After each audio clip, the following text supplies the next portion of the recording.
प्रिय विद्यार्थियों, मैं doctor S N. Rajpurohit, associate professor political science department, MLB government college Nokha. आज हम बीए पार्ट फर्स्ट के लिए first question paper foundation of political theory, राजनीति विज्ञान के मूल आधार प्रश्न पत्र में, जैसा कि पूर्व में राजनीति विज्ञान विषय का अर्थ, परिभाषा, विषय क्षेत्र और प्रकृति के बारे में चर्चा की थी। दूसरे लेसन में हम व्यवहारवाद के बारे में चर्चा कर रहे थे और व्यवहारवाद का क्या तात्पर्य है, व्यवहारवाद की उत्पत्ति के क्या कारण थे और व्यवहारवाद की मूल मान्यताएं या लक्षण क्या है। उसी क्रम में आज हम व्यवहारवाद की मूल मान्यताओं के बाद उसकी विशेषताओं के बारे में आपके समक्ष चर्चा करेंगे। जैसा कि मैंने ये बतलाया था कि व्यवहारवाद राजनीति विज्ञान में एक बौद्धिक क्रांति है और जिसका अर्थ होता है कि राज्य और सरकार के स्थान पर मानव के राजनीतिक व्यवहारों के अध्ययन पर जोर देने के कारण इसे व्यवहारवाद कहा जाता है। व्यवहारवाद की मूल मान्यताओं में क्रिकपैट्रिक ने ये कहा कि व्यवहारवाद मानव के राजनीतिक व्यवहारों के अध्ययन पर जोर देता है। व्यवहारवाद मूल्यों के स्थान पर तथ्यों के अध्ययन पर जोर देता है। व्यवहारवाद राजनीति विज्ञान में नई अध्ययन पद्धतियों के प्रयोग पर बल देते हैं तथा अन्य समाज विज्ञानों से अंतर संबंध स्थापित करने पर जोर देते हैं। ये व्यवहारवाद की मूल मान्यताएं थी।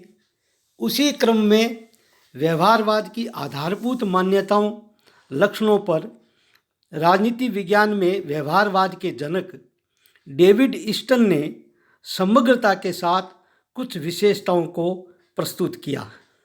डेविड ईस्टन ने व्यवहारवाद के 8 लक्षण बताए हैं जो निम्नलिखित है।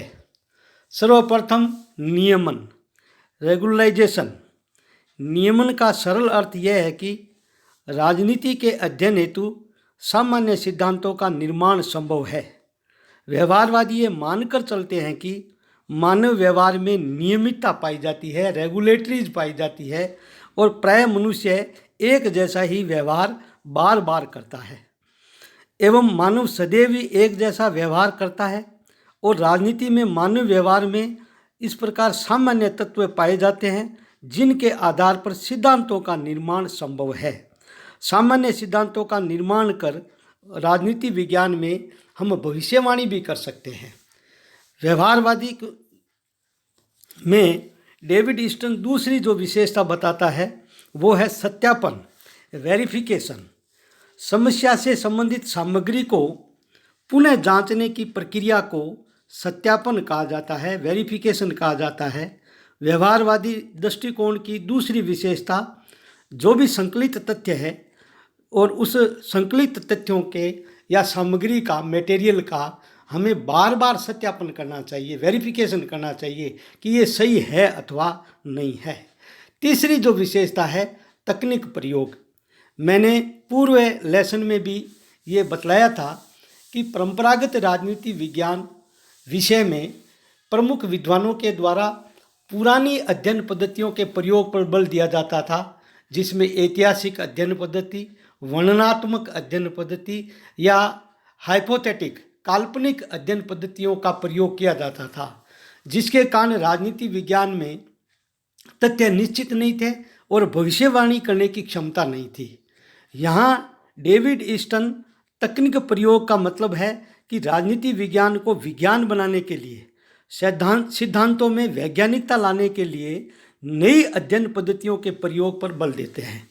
यहाँ तकनीक का अर्थ है राजनीति विज्ञान में अध्ययन के ऐसे साधनों से हैं जो तथ्य के चयन, संकलन के विश्लेषण में सहायक हो। परंपरागत दृष्टिकोण में अध्ययन हेतु अपनाई जाने वाली पद्धतियाँ विषय को वैज्ञानिक बनाने में सहायक नहीं थी और व्यवहारवाद राजनीति को वैज्ञानिक स्वरूप देने के लिए नई तकनीक पर बल देता है। साथ ही अध्ययनकर्ता को तटस्थ भाव से अध्ययन करना चाहिए, इस बात पर जोर देता है। चौथी विशेषता है प्रमाणीकरण, क्वांटिफिकेशंस। प्रमाणीकरण का अर्थ है इकट्ठे किए गए तथ्यों का आंकड़ों का शुद्धिकरण करना। अध्ययनकर्ता संकलित तथ्यों एवं आंकड़ों का इस प्रक्रिया में शुद्धिकरण करता है। कभी कभी हम तथ्य या आंकड़े संकलित करते समय अनुपयोगी आंकड़े भी संकलित कर लेते हैं, उनको बाहर करना, छंटनी करना और फिर उसका राजनीति विज्ञान में विषय में सिद्धांत निर्माण में प्रयोग करने की प्रक्रिया को प्रमाणीकरण कहा जाता है, क्वांटिफिकेशन कहा जाता है। उसके बाद पांचवी विशेषता है मूल्य निर्धारण, वैल्यू डिटरमिनेशन। व्यवहारवादी मूल्य निरपेक्ष अध्ययन पर जोर देते हैं। मैंने आपको बताया कि परंपरागत राजनीति विज्ञान की जो प्रमुख विशेषता है उसमें यह है कि वो राजनीति विज्ञान में मूल्य सापेक्ष अध्ययन पर जोर देते हैं और अध्ययनकर्ता अपनी भावनाओं, अपनी आदतों, अपनी मूल्यों को अध्ययन में शामिल कर देता है।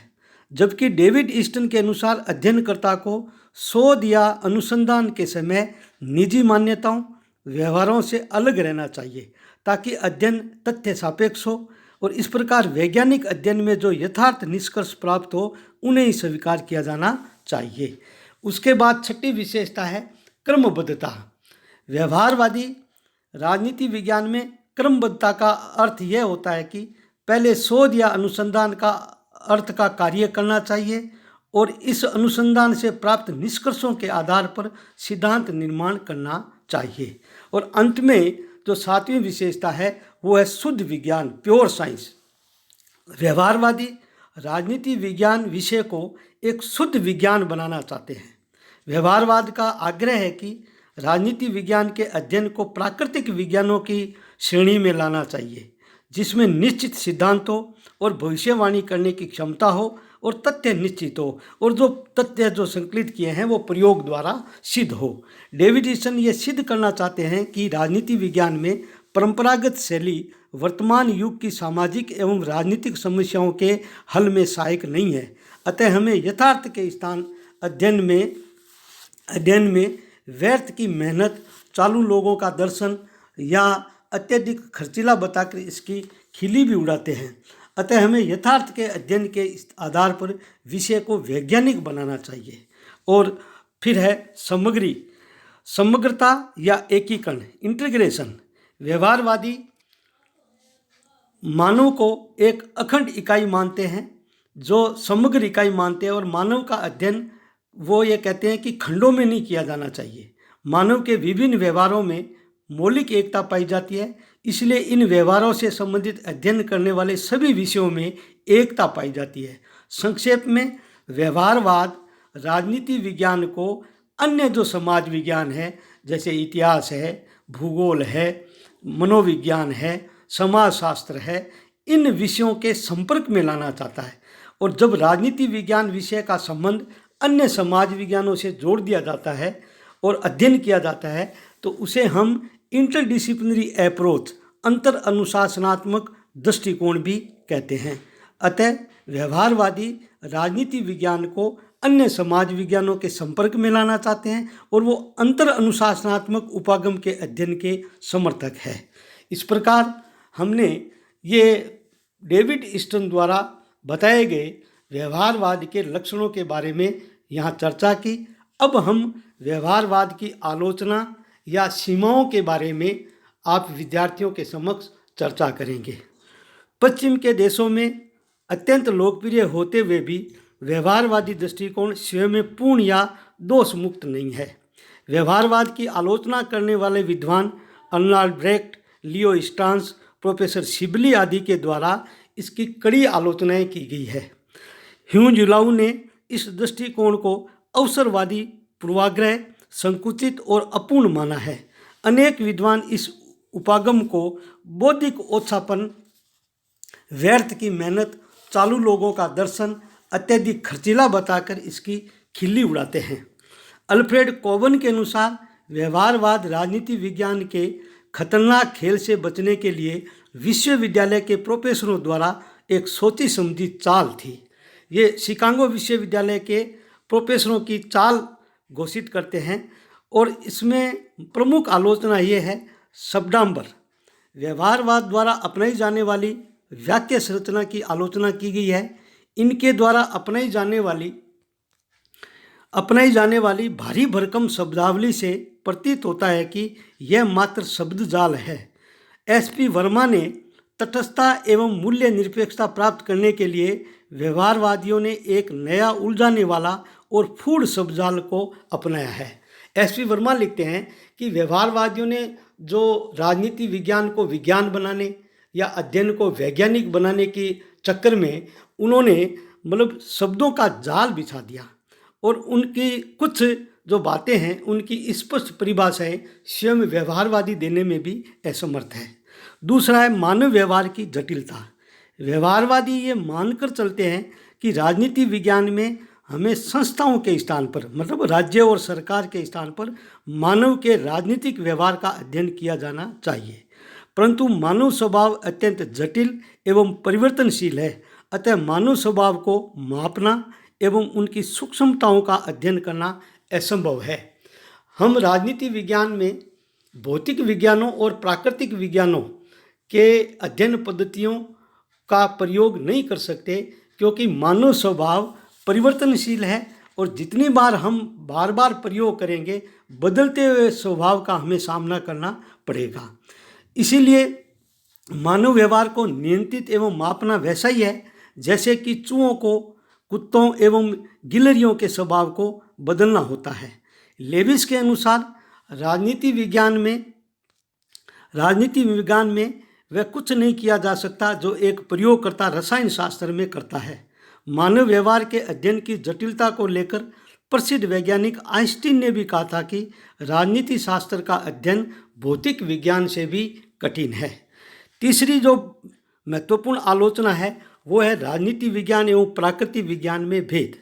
व्यवहारवादी पदार्थ विज्ञानों तथा राजनीति विज्ञान में आधारभूत समानताएं मानते हैं, इसलिए प्राकृतिक विज्ञानों की पद्धतियों को राजनीति विज्ञान में अपनाने पर दबाव डालते हैं। लेकिन राजनीति विज्ञान सजीव मानव का अध्ययन करता है जो जटिल और परिवर्तनशील है। प्रोफेसर शिबली ने लिखा है कि व्यवहारवादी राजनीति विज्ञान को प्राकृतिक विज्ञान के समक्ष बनाने का प्रयत्न करते हैं जो असंभव है। अत्यधिक खर्चीली पद्धति। व्यवहारवादी अध्ययन की शुद्धता एवं पूर्णता के नाम पर बार बार सर्वेक्षण, आंकड़ों का संग्रह और उनका विश्लेषण करने पर जोर देते हैं। भारत जैसे गरीब देशों के लिए इस प्रकार का धन जुटा पाना ही असंभव है और इन्होंने द्वितीय विश्व युद्ध के बाद विश्वविद्यालयों में करोड़ों अरबों डॉलर रुपए राजनीति को विज्ञान बनाने में खर्च कर दिए। इसलिए आलोचक ये कहते हैं कि ये खर्चीली पद्धति है। पद्धतियों पर अधिक बल एवं सामाजिक समस्याओं की उपेक्षा। व्यवहारवादी तथ्यों और आंकड़ों को एकत्रित करने में इतने उलझे रहते हैं कि वे मानवीय जीवन के सामने आने वाली समस्याओं के निदान से उपेक्षा करने लगे। केवल पद्धतियों पर ही महत्व देना व्यवहारवाद की सबसे बड़ी आलोचना है। जब 1945 में एक तरफ द्वितीय विश्व युद्ध समाप्त हुआ और ये व्यवहारवादी शिकागो विश्वविद्यालय के वातानुकूलित प्रांगण में बैठे बैठे शोध और अनुसंधान पर या आंकड़े एकत्रित करने पर या नई पद्धतियों की खोज में समय व्यतीत कर रहे थे, दूसरी तरफ द्वितीय विश्व युद्ध के बाद अणु बम का भय, मानव जाति के सामने जनसंख्या विस्फोट, एशिया, अफ्रीका और लैटिन अमेरिकी देशों की समस्याएं इत्यादि जो समस्याएं थी, इनके निदान पर कोई जोर नहीं दिया। और इस प्रकार आलोचना ये की जाती है कि व्यवहारवादी पद्धतियों पर अधिक जोर देते हैं, राजनीति को विज्ञान बनाने के लिए तत्पर रहते हैं, लेकिन विश्व के सामने जो आने वाले संकट है, मानव जाति के सामने जो सामाजिक समस्याएं पैदा होती है, उनके निदान पर इन्होंने किसी प्रकार का ध्यान नहीं दिया। सूक्ष्म अध्ययन के निष्कर्षों को विशाल स्तर पर लागू करने की समस्या। व्यवहारवादी सूक्ष्म अध्ययन करके उसके निष्कर्षों को वृहत्तर स्तर पर लागू करना कितना तर्कपूर्ण है, यह वैसा ही है जैसे एक गांव का अध्ययन और निष्कर्ष संपूर्ण मूल भारत पर लागू करना होता है। तो एक गांव की जो समस्या होती है, उनके जो निष्कर्ष होते हैं अध्ययन के आधार पर, उनको पूरे जिले के ऊपर लागू करना संभव नहीं है। मूल्य निरपेक्ष अध्ययन संभव नहीं। व्यवहारवादी राजनीति विज्ञान में मूल्य निरपेक्षता पर जोर देते हैं, जबकि शोधकर्ता के व्यक्तिगत धारणाएं, विश्वास और मान्यताएं किसी न किसी रूप में प्रभावित शोध को अवश्य करती है। जब कोई शोधकर्ता अपने कार्य को प्रारंभ करता है तो विषय चयन में स्वयं के खर्चे एवं हित को अवश्य ध्यान में रखता है। इस प्रकार हम ये कह सकते हैं कि व्यवहारवाद की जो प्रमुख आलोचनाएं हैं, उनमें से सबसे बड़ी आलोचना यही है कि राजनीति विज्ञान विषय को प्राकृतिक विज्ञानों की श्रेणी का विषय घोषित नहीं किया जा सकता, क्योंकि प्राकृतिक विज्ञानों के तथ्य जो होते हैं वो निर्जीव होते हैं, जबकि राजनीति विज्ञान मानव सजीव प्राणी है, उसका अध्ययन करता है और मानव स्वभाव परिवर्तनशील है। उसमें स्वभाव में, गुण में और चेतना में बार बार परिवर्तन होता रहता है। इस प्रकार प्राकृतिक विज्ञानों की श्रेणी का विज्ञान राजनीति विज्ञान कभी संभव नहीं है। अब हम व्यवहारवाद की राजनीति विज्ञान में क्या उपयोगिता रही। यद्यपि व्यवहारवाद की विभिन्न आधारों पर आलोचनाएं की गई है, तथापि कुछ ऐसे पक्ष भी है जिनके कारण राजनीति विज्ञान के अध्ययन में इसकी उपयोगिता एवं महत्व को स्वीकार किया जाता है। यह कहना उचित होगा कि व्यवहारवाद ने राजनीति विज्ञान विषय में नई भाषा शैली, नई अवधारणाएं तथा नई पद्धतियां प्रदान की। एस.वी. वर्मा ने मॉडर्न पॉलिटिकल थ्योरी में लिखा है कि व्यवहारवादियों ने राजनीति विज्ञान में अनुसंधान के लिए नए क्षेत्रों को खोला है तथा नए आयाम तथा तकनीकों का विकास भी किया है। संक्षेप में हम व्यवहारवाद की क्या उपयोगिता है राजनीति विज्ञान में, प्रथम बिंदु ये है कि व्यवहारवाद ने राजनीति विज्ञान के अध्ययन को मूल्य निरपेक्ष, यथार्थवादी तथा वस्तुनिष्ठ बनाने में महत्वपूर्ण योगदान दिया है। दूसरा, इसके स्थान पर राजनीति विज्ञान जो विषय है वो आज परंपरागत दृष्टिकोण के दर्शन से निकलकर विज्ञान की ओर जा रहा है। ये व्यवहारवादियों का योगदान है। इसके अलावा व्यवहारवादियों ने पद्धति के विकास में भी योगदान दिया है।